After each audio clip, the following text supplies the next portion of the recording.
Shut up and sit down.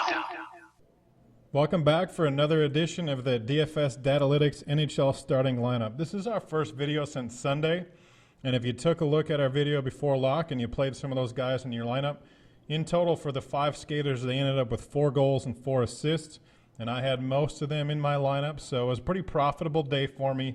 I did lose the goalie game again. Trying to pick some non-shot goalies for the vids is a little bit challenging sometimes, but we're going to give it another shot today. Highest favorites of today are Edmonton and Pittsburgh, so we're going to stay off those guys pretty much. Obviously, I'm not going to tell you to play McDavid or Crosby or Malkin if he's in, or Letang. Those are pretty easy plays. So let's take a look at some of the plays that are not chalk and see what we can come up with. Starting at center, let's go with Nazem Kadri from the Toronto Maple Leafs. Reason I like Kadri is he always has lower ownership than the Bozak line or the Matthews line. Obviously, we all know how good Toronto's second line, that's what I call the Bozak line, has played at home. I've used Marner in my last couple matchups, and he hasn't disappointed. So I'm going to give you someone other than Marner. We've already established that. So let's go with Kadri. Him and William Nylander together are the 2 players with the highest Corsi 4s per 60 at home on the whole team. So this season right now, Kadri's sitting at a whopping 72.2 Corsi 4 at home. And you can assume he's probably going to be matched up against the Tavares line, used sort of in a shutdown role in Toronto against those guys. And I took a look at John Tavares' road splits, Corsi allowed. He's a little over 60, so it's not like he's playing shutdown hockey at home, and that's not, on the road, and that's not really his role. So I think this sort of fits right into Kadri, and you're going to get him at much lower ownership. The other thing I like about him, he does have 11 points in his last 14 games at home, and he is a fairly decent volume shooter. On the season so far, he's averaging 3.4 shots per game at home. I think there's going to be some goals in this one, even though the Islanders have been better of late. And Kadri's sort of a dark horse because he's not on the Matthews line, of course, and he's not playing with Mitch Marner either.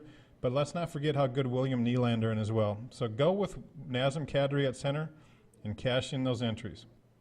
On the wing, let's go with Taylor Hall from the New Jersey Devils. You knew I had to give him to you. As much as Ratio is trying to improve the talent on the team, he's still the only real offensive threat on the roster.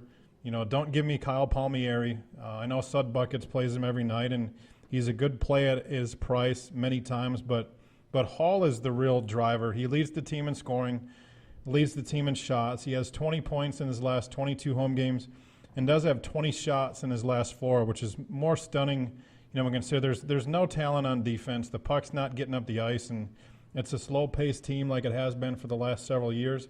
New Jersey's a real big favorite in this one. You know, some people are going to scoff at the line because New Jersey is generally sucked too, but it's sitting at minus 190 right now.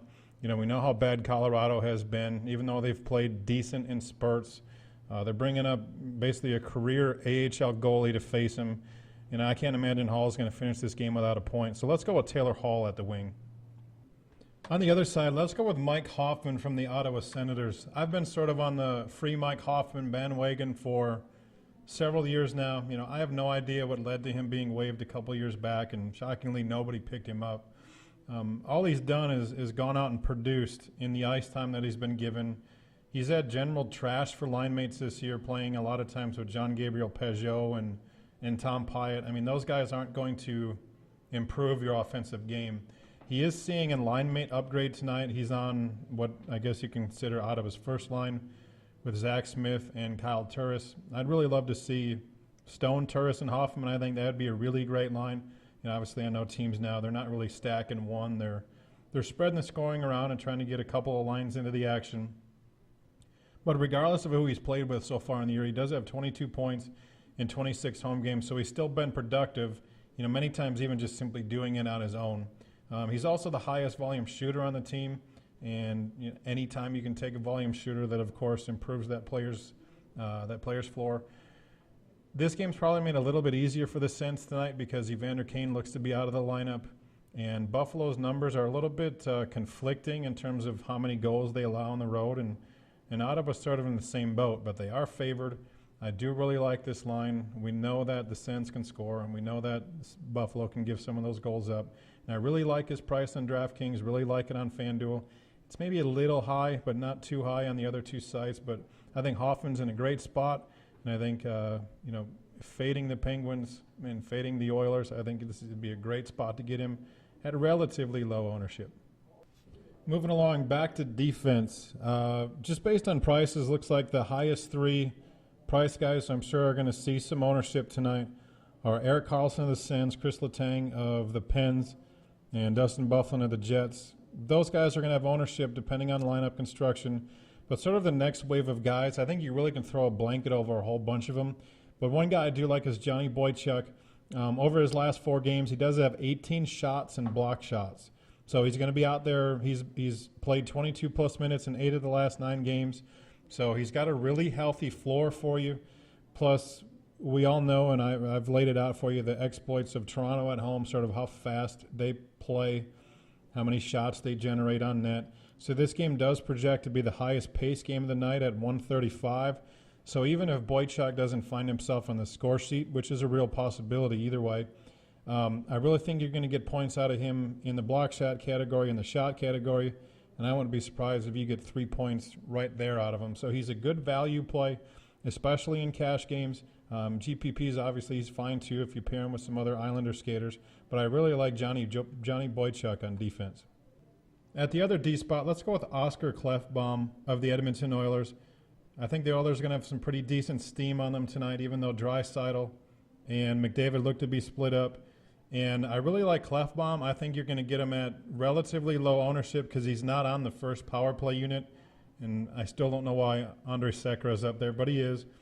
And I think Klefbom has a much higher floor than Sekera does. He shoots at a much higher rate than Sekera. In block shots, they both have about the same on the season. Over the last 5 games, Klefbom does have 21 shots and block shots. So you're going to have, again, a relatively safe floor from him.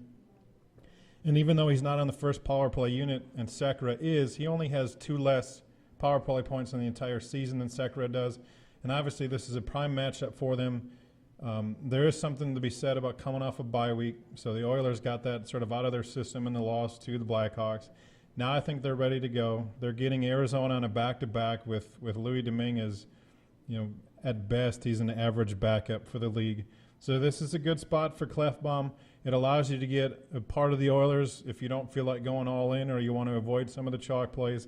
I really like his price everywhere across the industry except for draft day. I'm not real keen on paying $10,000 plus for D-men over there. There's usually some pretty good values. But any other site that you're playing on, I really like Oscar Klefbom tonight. All right, let's see if I can get a goalie play right. I've been a little snake bitten here with picking goalies for you. But after sort of the top wave of guys of Cam Talbot and maybe Matt Murray and even Corey Schneider and Devin Dubnyk, under that level of guys, let's go with Craig Anderson for the Ottawa Senators. He has played in 1 game since returning, missing some time, of course, being with his wife. And he had a 33-save shutout in a game against the Islanders. So he's always that guy who can, sort of stand in there and take the volume. We know Ottawa has not been the greatest defensive team over the last several years.